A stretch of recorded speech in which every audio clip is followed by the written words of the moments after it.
4 young people gunned down in Greenville County in the past week alone. All of the victims 21 years old or younger. And tonight, investigators and a community activist are asking for your help to put an end to all of it. Fox Carolina's Brookley Cromer is right now in our newsroom. So Brookley, our leaders saying, what are they saying about the string of homicides involving so many young people? Well, they say it's not unheard of, but it's definitely not normal in Greenville County. The sheriff's office said the extent of gun violence last week involving young people has them concerned, and they need the community's help stopping the people responsible.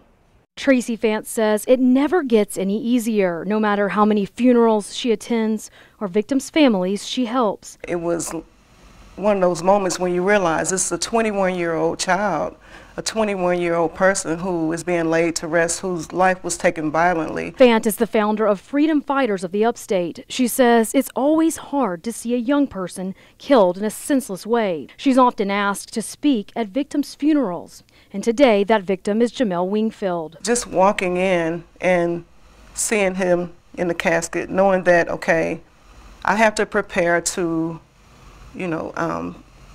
to speak life into a situation, to encourage the family, to hold back my tears and my fears, and it's very difficult. Jamel Wingfield was killed during a robbery on January 26th. Deputies say Nicholas Bennett and William Ramirez went to rob Wingfield at his apartment on Fleetwood Drive. And that's when Ramirez shot and killed Wingfield. The next day, investigators say Bennett and another man, Stephen Sherman, turned the gun on Ramirez. His body was found later that day. We have a true heart condition in our community that needs to be addressed, and it has to be addressed beyond the prayer vigil, beyond candlelight vigil, beyond the balloon release, beyond the shirts with the faces on them, beyond the RIPs on Facebook. It has to be addressed within our households. So we have to instill in our children to basically love each other, love your neighbor, know how to walk away. We have to have these talks about conflict resolution, how to resolve issues, and it starts with adults. We as adults should really, set the example. The sheriff's office says they've had 4 homicides in the last week alone. They're all teens or young adults.